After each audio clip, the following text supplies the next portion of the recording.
E atenção, porque hoje é o último dia do prazo para fazer a declaração do imposto de renda. Até o fim da tarde de ontem, a Receita Federal tinha recebido 82% do total esperado de declarações. Mas ainda faltavam quase 5 milhões de declarações de contribuintes que têm que prestar contas ao governo. O Eduardo Goulart de Andrade conversou com o diretor tributário e tem mais detalhes para a gente. Oi, Gabi. Quem ainda não entregou o imposto de renda precisa correr porque hoje é o prazo final para entrega. E para falar sobre isso, eu estou com Wellington Mota, que é contador e diretor tributário de um escritório de contabilidade. Wellington, o que pode acontecer com um contribuinte que não entrega a declaração de imposto de renda no prazo previsto? Bem, o contribuinte que estiver obrigado a entregar a declaração e não entregar no prazo, ele fica sujeito a uma penalidade, uma multa. E essa multa, o valor mínimo é de R$ 165,00. Mas, na verdade, é 1% a cada mês de atraso. Então, atrasou um mês, 1% sobre o imposto devido. 2 meses, 2% e assim vai, limitado a 20%. E quem ainda não entregou a declaração de imposto de renda por falta de algum documento, é melhor entregar assim mesmo e depois fazer a retificação ou não? Sim, se por acaso o contribuinte não conseguiu todos os documentos para fazer sua declaração e chegou o momento final, recomenda-se transmitir a declaração mesmo que incompleta. Porque se ele não transmitir no prazo, vai sofrer uma multa se for entregar a partir do mês de maio, né? Então, recomenda-se que ele transmita a declaração e ele retifique essa declaração assim que tiver a documentação em mãos. Não existe um prazo na legislação para você retificar. Recomenda-se que uma semana, 2, até um mês é um prazo razoável para poder retificar a declaração. E quais são os principais fatores que fazem o contribuinte cair na malha fina?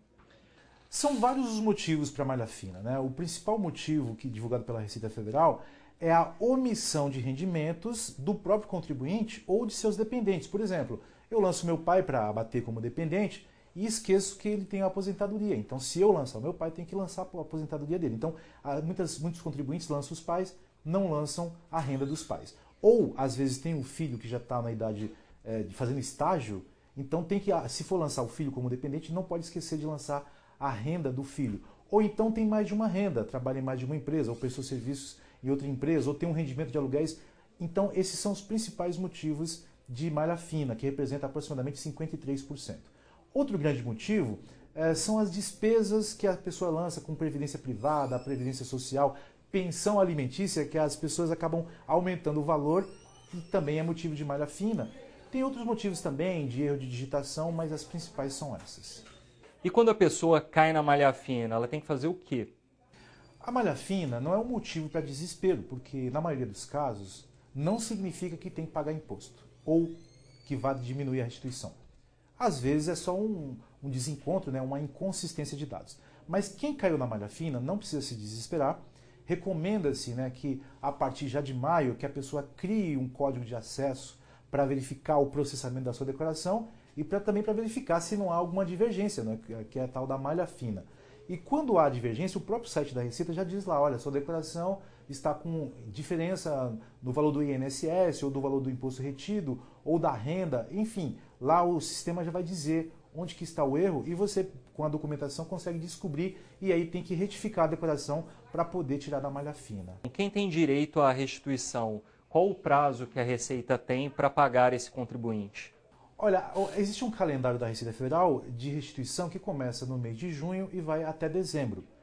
Algumas declarações, quem entrega por último, recebe por último, né? Quem entrega primeiro, recebe antecipadamente, assim como as pessoas que têm mais de 60 anos também têm prioridade para recebimento. Mas a pessoa pode receber num lote de junho ou num lote de dezembro, e quando tem malha fina, às vezes demora um pouco mais para restituir, tem que retificar a declaração, e aí depois que retifica, aproximadamente 60 dias vem a restituição. Os bancos oferecem antecipação da restituição. É vantajoso para o contribuinte?